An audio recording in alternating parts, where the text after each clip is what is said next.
Di ulang tahun koperasi yang ke-79 ini kami sudah mulai memberikan edukasi ke sekolah-sekolah bahwa koperasi itu tidak hanya tempat simpan pinjam, tetapi juga merupakan wadah usaha bersama menciptakan lapangan kerja dan meningkatkan kesejahteraan masyarakat ke depannya. Kami banyak berharap generasi muda di Provinsi Riau menjadi pelopor koperasi yang modern yang mampu bersaing di tingkat nasional maupun di global.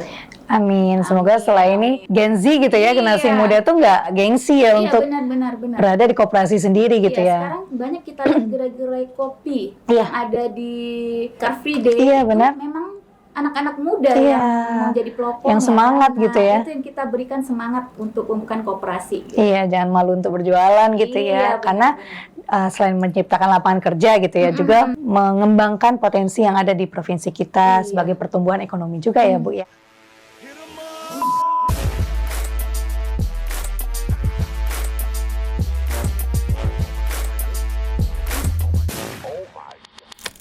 Assalamualaikum warahmatullahi wabarakatuh.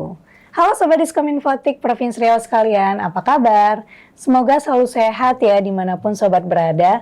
Kembali lagi di podcast Diskominfotik Provinsi Riau bersama saya Yolanda Mardayahya. Nah tema kali ini kita akan membahas mengenai Hari Koperasi ke-79 tahun 2026, Koperasi Berdaya Indonesia Berjaya. Dan pastinya sudah kedatangan tamu spesial di samping Yolan, yaitu Ibu Dika Mayasari, SEMM. Beliau ini selaku Kepala Bidang Koperasi dan UMKM, Dinas Perindustrian, Perdagangan, Koperasi, Usaha Kecil dan Menengah Provinsi Riau. Apa kabar Ibu? Sehat, Alhamdulillah. Nah, Hari Koperasi Nasional ini diperingati setiap tanggal 12 Juli ya Bu ya, setiap tahunnya. Nah, tanggal ini dipilih untuk mengenang penyelenggaraan Kongres Koperasi Indonesia pertama di Tasikmalaya pada 12 Juli 1947 yang menjadi tonggak lahirnya Gerakan Koperasi Nasional. Nah, untuk tahun 2026 ini, Hari Koperasi Nasional ini jatuh pada hari Minggu, 12 Juli 2026 dan merupakan peringatan ke-79 dengan tema Koperasi Berdaya Indonesia Berjaya. Benar ya Bu ya? Berarti tema kita tahun ini yaitu Koperasi Berdaya Indonesia Berjaya. Wow, luar biasa. Nah, di awal nih untuk kita mengenal dulu nih Bu, jika melihat perkembangan koperasi di Indonesia saat ini nih Bu, khususnya di Provinsi Riau. Nah, bagaimana sih Bu menilai nih kondisi koperasi secara umum? Nah, apakah jumlah koperasi aktif ini terus mengalami peningkatan dan bagaimana sih kontribusinya dalam mendorong pertumbuhan ekonomi masyarakat di daerah kita sendiri? Oke, terima kasih atas pertanyaannya. Kalau dilihat dari tren jumlah koperasi aktif pada tahun 2019 sampai dengan 2025, dari indikator kelembagaan, jumlah koperasi aktif terus mengalami peningkatan. Peningkatan ya Bu ya? Iya, peningkatan dari 2.946 unit pada tahun 2019 menjadi 3.362 unit pada tahun 2024. Pertumbuhan rata-rata 2,68% per tahun, bahkan tahun 2025 mencapai puncaknya yaitu 5.611 unit, yaitu mengalami pertumbuhan sebesar 66,89%. Ya, lebih dari 50% loh ya? Iya. Kenaikan ini mencerminkan kepercayaan masyarakat terhadap ekosistem koperasi yang terus maju. Ternyata meningkat ya. Kita tahu bahwa sekarang itu kan banyak ini ya Bu ya, kayak Indo, Alfa gitu ya. Ternyata koperasi kita juga nggak kalah sebenarnya ya Bu ya. Terus bertumbuh, terus berkembang gitu ya. Nah, koperasi ini sering disebut Bu sebagai salah satu pilar ekonomi kerakyatan ya yang kita tahu. Nah, menurut Ibu nih seberapa besar sih Bu peran koperasi ini dalam meningkatkan kesejahteraan masyarakat, khususnya bagi pelaku UMKM mungkin ya, petani, nelayan, juga hingga masyarakat yang berada di wilayah pedesaan nih di Provinsi Riau. Mungkin paling berdampak ya Bu ya. Peran koperasi sangat besar karena koperasi dibangun berdasarkan semangat gotong royong dan kekeluargaan. Melalui koperasi, masyarakat memperoleh akses pembiayaan yang lebih mudah, harga kebutuhan pokok yang lebih terjangkau, dan serta peluasan pemasaran produk yang lebih luas. Bagi pelaku UMKM sendiri, petani, nelayan maupun masyarakat pedesaan di Provinsi Riau, koperasi menjadi wadah untuk meningkatkan nilai tambah hasil usaha. Jadi koperasi ini bisa dibilang sebagai jantungnya peningkatan pendapatan bagi masyarakat gitu. Iya. Dengan bergabung dalam koperasi, mereka memiliki posisi tawar yang lebih kuat, memperoleh pelatihan, pendampingan usaha, dan akses terhadap berbagai program pemerintah, baik itu nanti ada bantuan pendanaan dan pelatihan terhadap perkembangan koperasi gitu. Bagaimana koperasi itu berkembang, bagaimana koperasi itu bisa maju, nanti pemerintah ikut pendampingan terhadap pengembangan koperasi. Iya, yang jelas ada peran pemerintah di situ ya Bu ya. Jadi nggak perlu takut nih masyarakat ya, apalagi untuk harga sebenarnya bersaing banget ya sama benar. yang lain-lain gitu ya. Oke, jadi masyarakat merasa terbantu juga sebenarnya dengan adanya koperasi sendiri. Sangat terbantu. Nah, kita tahu nih Bu, belakangan ini masyarakat mulai banyak nih mendengar tentang Koperasi Merah Putih. Kita tahu juga bahwa sekarang lagi FYP ya, Koperasi Merah Putih gitu. Ada mungkin yang sudah beroperasi, ada yang belum juga ya Bu ya. Nah, sebenarnya apa sih yang dimaksud dengan Koperasi Merah Putih ini, dan apa sih tujuan utama pembentukannya Bu, dan mengapa nih program ini dinilai penting untuk memperkuat perekonomian masyarakat? Kenapa sih harus dibuat nih Koperasi Merah Putih ini gitu? Kita coba jawab ya. Instruksi Presiden nomor 9 tahun 2025 tentang pembentukan koperasi desa atau koperasi kelurahan Merah Putih. Koperasi Merah Putih merupakan program strategis pemerintah untuk membentuk dan memperkuat koperasi di tingkat desa dan kelurahan sebagai pusat kegiatan ekonomi masyarakat.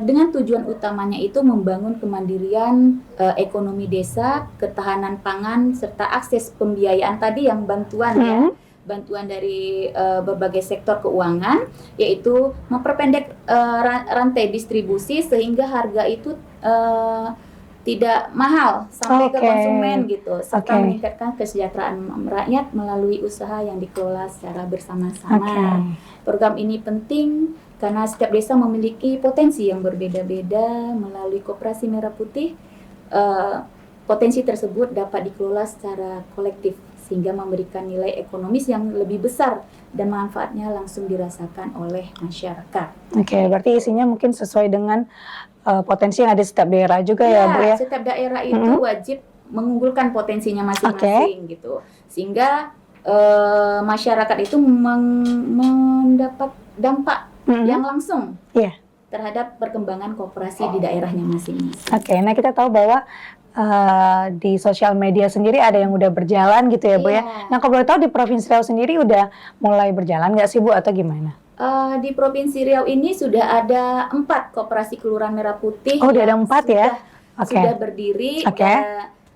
Antara lain di Tangkerang Labuai, di Tangkerang Timur, di Putih Meranti Panda, di Bina Widya, dan yang di Kampar itu baru etalase yang tersedia gitu.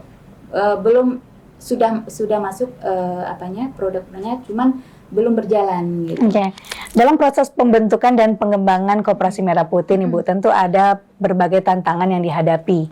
Nah, menurut Ibu sendiri apa saja sih kendala yang paling sering ditemui di lapangan Bu, dan strategi apa nih yang dilakukan pemerintah daerah sendiri agar program ini dapat berjalan dengan baik? Ada beberapa daerah di Provinsi Riau yang ini lahannya yang tidak ideal. Lahan di Riau sebagian itu kan gambut, jadi tidak sesuai dengan ketentuan spesifikasi yang akan dibangun oleh Agrinas. Dan kedua itu khusus di perkotaan ketersediaan lahan itu terbatas. Karena kan di kota itu padat penduduk dengan ada standar dari Agrinas untuk bisa mendirikan KDKMP itu sangat susah mencari lahannya. Dan ketiga, masih belum ada regulasi permodalan dari pemerintah, masih memakai modal sendiri. Yang KDMP sudah berdiri ya, masih banyak fisik gerai yang belum selesai, dan kelengkapan akan gerai KDKMP yang masih belum tersedia karena keterbatasan dari Agrinasnya sendiri. Strategi pemerintah Provinsi Riau dilakukan melalui membantu itu melalui pendampingan intensif kepada pemerintah kabupaten kota dan desa, pelaksanaan sosialisasi bimbingan teknis, fasilitasi legalitas koperasi. Jadi koperasi ini didirikan legalitasnya supaya melalui OSS itu gratis. Gratis ya Bu ya? Wow. serta sinergi dengan kementerian pemerintah daerah, perbankan, dan berbagai pemangku kepentingan. Pemerintah juga mendorong agar setiap koperasi mengembangkan ya usaha sesuai dengan potensi unggulan daerahnya masing-masing. Berarti terkendala memang tempatnya ya Bu ya, ada Iya. beberapa yang itu memang harus kayak tanah kosong atau bangunan dan segala macam boleh gitu. Terdapat 4 kriteria lahan untuk menentukan lahan melalui KDKEP, yaitu alas hak, itu statusnya, luas lahan yang 1000 meter persegi, lokasi strategis, dan kondisi lahan. Dia mempunyai kriteria sendiri. Seperti itu ya kriterianya ya. Oke. Nah, pemerintah kan telah mengeluarkan peraturan pemerintah nih Bu, nomor 7 tahun 2021 tentang kemudahan, perlindungan, dan pemberdayaan koperasi secara UMKM. Nah, bisa dijelaskan nggak sih Bu secara sederhana apa saja sih poin-poin penting nih dalam kebijakan tersebut yang perlu diketahui masyarakat kita? Oke.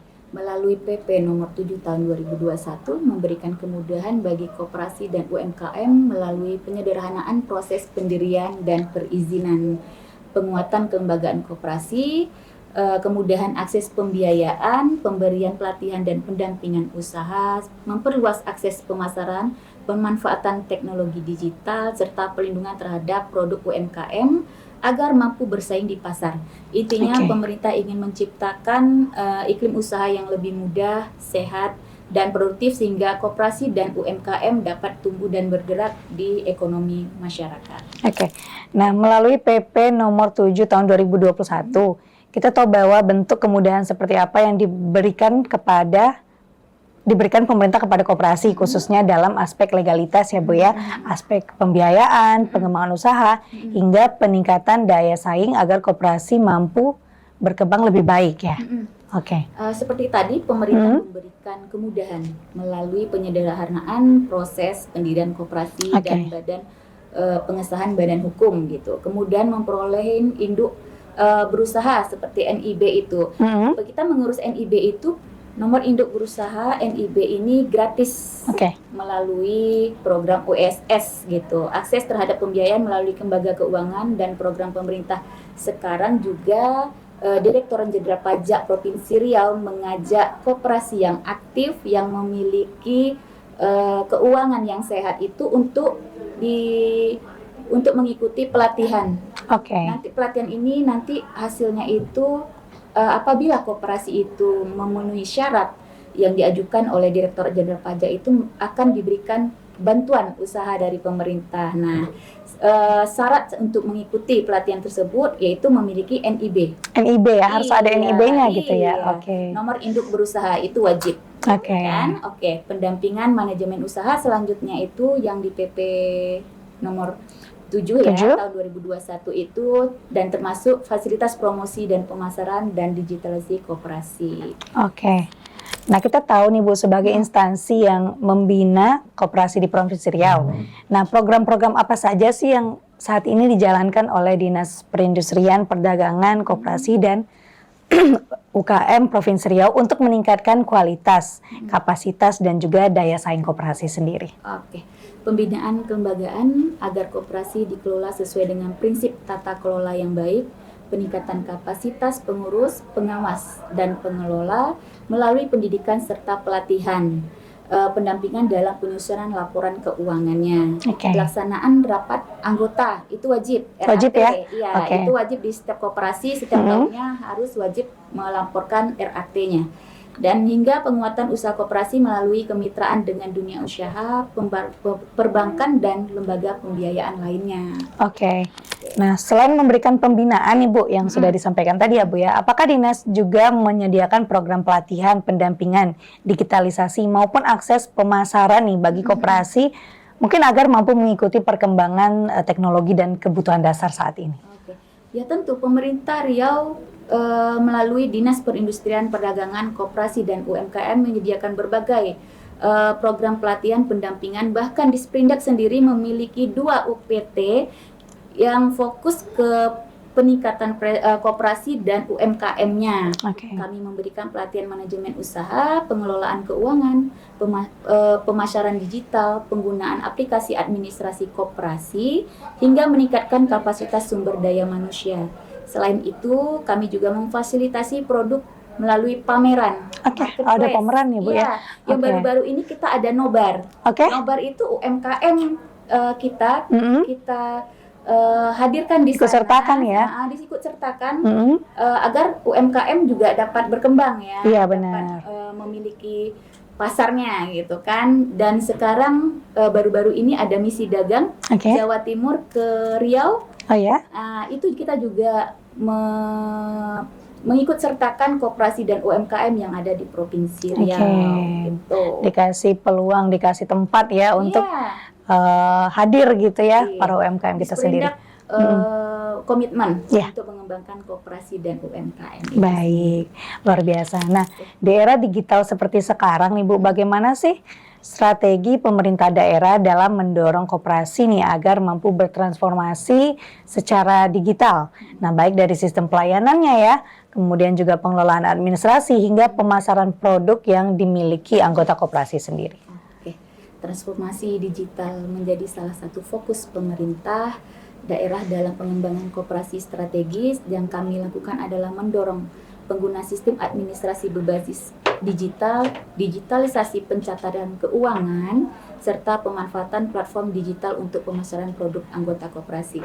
Jadi kita selalu mendorong koperasi untuk mengembangkan usaha itu dengan digitalisasi. Jangan stuck ya. Banyak sekarang yang di TikTok ya. Mereka menjual produknya itu melalui live. Iya benar. Kadang sampai subuh loh Bu. Iya benar-benar. Pagi sudah ada. Iya benar. Jadi dengan memakai platform ini digital, mereka bisa menjual itu kapan saja. Benar. Benar. Yang biasanya kalau kita jualan offline gitu kan dari pagi sampai sore atau sampai malam. Ini dari 24 jam juga bisa gitu ya. Dan kita mengurangi juga budget di misalnya toko itu kan kita perlu sewa toko lagi, karyawan lagi, itu memutus mata rantainya kan gitu. Jadi produk itu dapat dijual dengan unit mungkin yang lebih banyak gitu ya. Oke, ya benar. Nah, kita tahu nih Bu, bagi masyarakat khususnya generasi muda ya masih banyak yang menganggap nih koperasi ini sebagai lembaga yang kurang menarik gitu ya. Menurut Ibu nih, bagaimana sih cara mengubah pandangan tersebut agar anak muda itu sekarang lebih tertarik dan bergabung nih mengelola bahkan mendirikan koperasi yang inovatif dan modern? Kita tahu bahwa kalau dulu zaman-zaman orang tua kita gitu ya, koperasi itu kayak hidup banget gitu ya Bu ya. Tapi kalau zaman-zaman sekarang tuh kayak dipandang sebelah mata gitu Bu. Benar nggak sih? Iya benar-benar.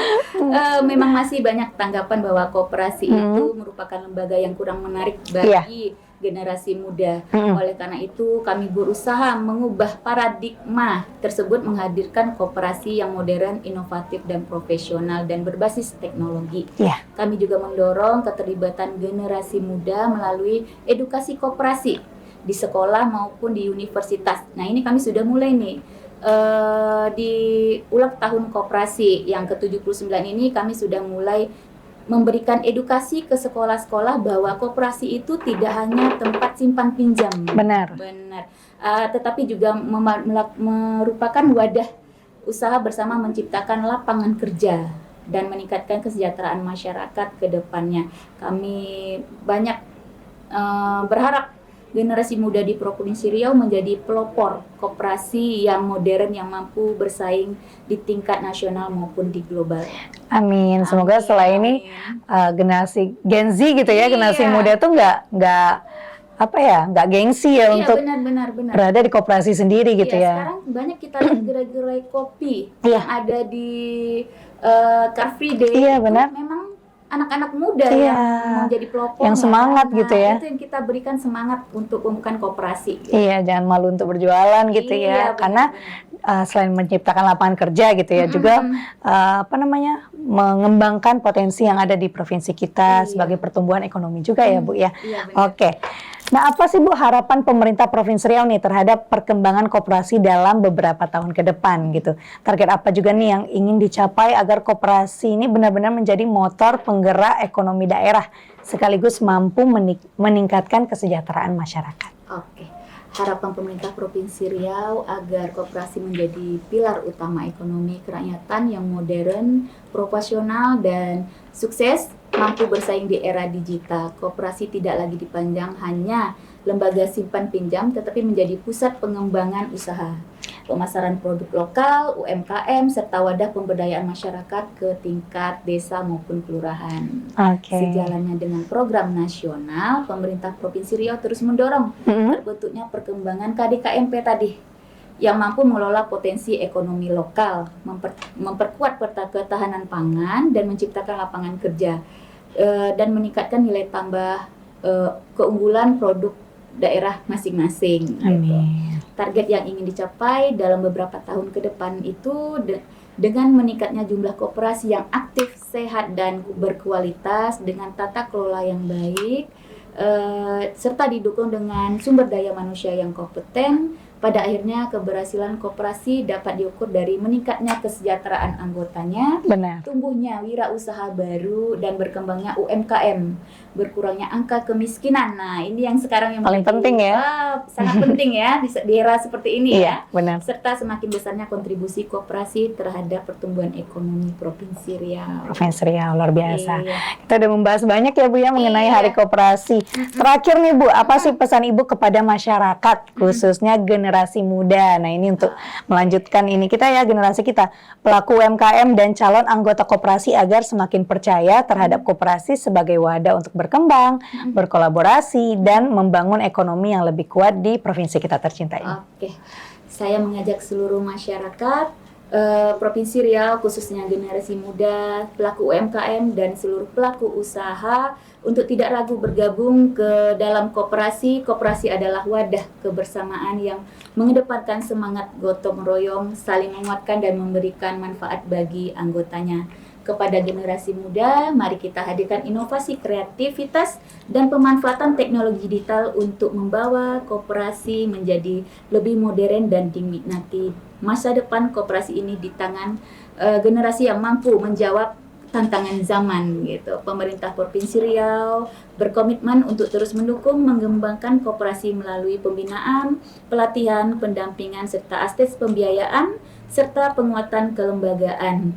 Dengan kolaborasi antara pemerintah dan dunia usaha, akademis, dan perbankan, kita optimis koperasi akan menjadi kekuatan ekonomi yang mampu mewujudkan Riau yang maju, sejahtera, berdaya saing, dan berkelanjutan. Amin ya rabbal alamin. Semoga generasi kita ke depan bisa membantu ya menggerakkan ekonomi provinsi kita tercinta ini ya Bu ya. Nah, itu obrolan kita kali ini. Semoga setelah mendengar podcast ini ya Sobat, makin banyak yang sadar nih kalau koperasi itu bukan lagi soal cara lama, tapi justru bisa jadi ruang buat tumbuh, berkolaborasi, dan membuka lebih banyak peluang lagi. Benar ya Bu ya?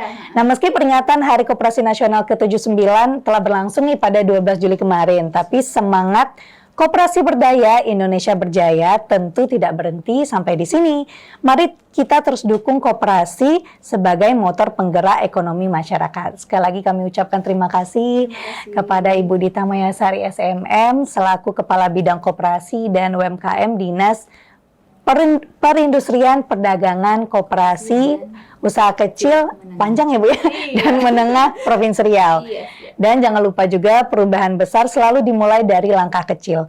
Yuk kenali koperasi, dukung koperasi, dan jadi bagian dari ekonomi Indonesia yang lebih kuat.